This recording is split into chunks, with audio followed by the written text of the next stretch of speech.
Back again. Just spent a good hour or so fighting the fuel filler pipe in, nearly to the point I feel like it's going to have to drop stuff off, but I've got it. It was a little pipe up the top that was cursing me, just getting the bloody devil clip on the inside. Could only get my fingers in there, so I just had to kind of wrestle it on there. Just got a couple bits of undercoat to top up. You can see the fuel lines down there, dash 8. I've only got one divider at the moment. Need to order a heap more from Raceworks, but I will do that over the weekend or in the next coming week.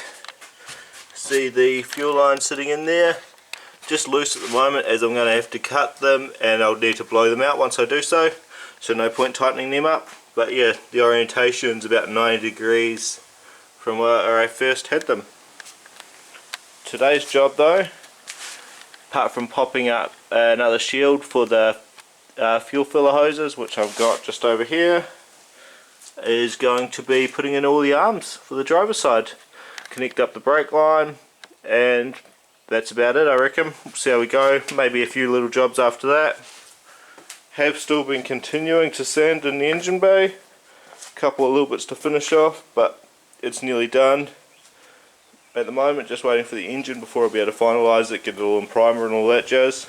Today's definitely not my day on cars. Feel like I just can't do the basic stuff, so take my time. Just make sure I don't ruin anything. Got the lower control arm in there now. Plenty of movement up and down. A bit tight just because it's fresh bearings. Got the shield up in there.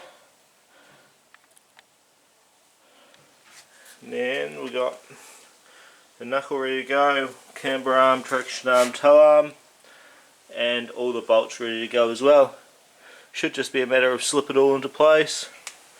Then I just want to, once it's all done, pop a wheel on, work out what size wheels I'm actually going to run on this car, as I'm struggling to choose the style, and the R33 wheels aren't going to cut it for what I want anymore. Alrighty, so arms are all in there, finger tight, so as soon as I get them, well, the knuckle on there and in place, I'll just be able to move them up, slide the bolts in, and I'll work out the handbrake cable route later on once it's in there. I've removed the metal brackets from it, as just not going to run them. I'll probably cable tie it in place if I have to, but the one at the front should nearly be enough. It depends on the routing I take, and it probably won't quite be the standard routing. Definitely worth it. All the arms in place, just all this finger tight hub on.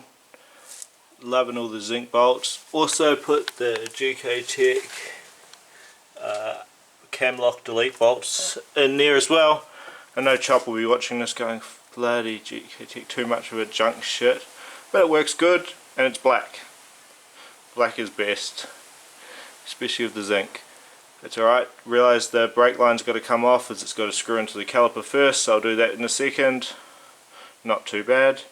And just got the handbrake cable through the centre at the moment. Tighten everything up, then jack it up a bit, maybe slip an axle in just to see the spacing it's going to be in the middle, as I'm going to be running R35 GDR axles, hence the custom stubs in the middle for the diff, but not 100% sure how they're going to fit. Just got a rough idea at the moment.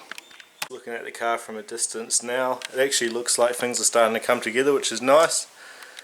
It's awful pulling things apart, not seeing any progress, but actually looking down now and seeing everything, well, this side's all actually done up tight now. See, everything's in position. Well, not quite that fuel line, but that doesn't count if we're looking at suspension wise. I don't actually have a coilover for the back yet. Still got to send them over to Shockworks to get made. But yeah, slip this axle in now, just kind of look at where it sits in the middle to work out if it's going to be right, and then chuck a wheel or two on, jack it up, probably adjust the camber at the right height it's going to be, and see if I can work out what offsets and sizes I want to run. Alrighty, so this is a Panasport 17x9 plus 12 at about 1 degree of camber, just less, and she sticks out a lot. Just going to grab the ruler, measure it up, and use that to base out where I'm going with the wheels. because it sticks out a little bit further than I was expecting, to be honest, especially running no camber. Also gives me a chance to see the style wheel on the car, but maybe try on a TE as well. Depends if I can be bothered taking it off and bringing it out. So as an easy point of reference, just got my plumb bob on a bit of string, blue tack to the car. You can see there it sits in a bit. If we sit that just on it, it's about 34mm it sticks out. So 17 by 9 plus 12 sticks out 34mm. I can use that to base off other wheels. They'll probably end up going 18s, but I've got a point of comparison now. There we go. The white on white TEs and the white 15. Trying to get under a shelf here just to get a better angle, just to see what the 17s look like. As I reckon I will go 18s on this, just for the slightly bigger rolling radius. But yeah, she sticks out a bit. That's a 235 on a 7. Oh sorry, 235 on a 9. Bit too much toe in, so it's pulled it in a little bit. And the ride height will probably be something similar to that as well. But yeah, too big.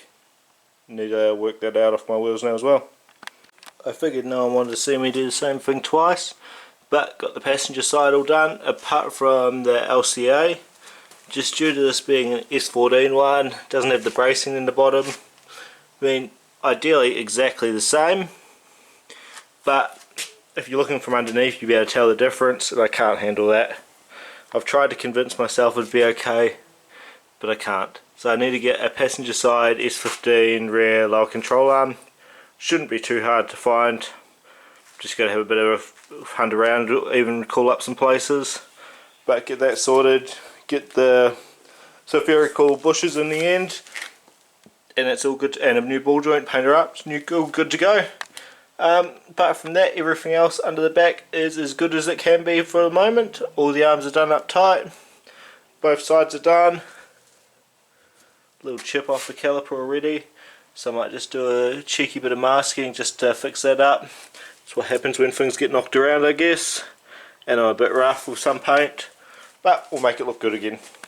And like that, another video done. Pretty glad I got the rear end together. Nice easy day. Can't put the diff in until I get the stub axles. Well, I mean I could, but easier just to put it in as one piece. That way I can make sure the stub axles are at the right length, everything like that. Just finishing off the day with a bit of light sanding. Just added a bit more filler at the top of the tubs just to smooth them off. But pretty much done with the coarse sanding. Nearly on to just having to go over everything with 180. And then we're going to polyester prime the bay. And then onto the final coat. Still a little bit off that, but it feels like we're getting closer.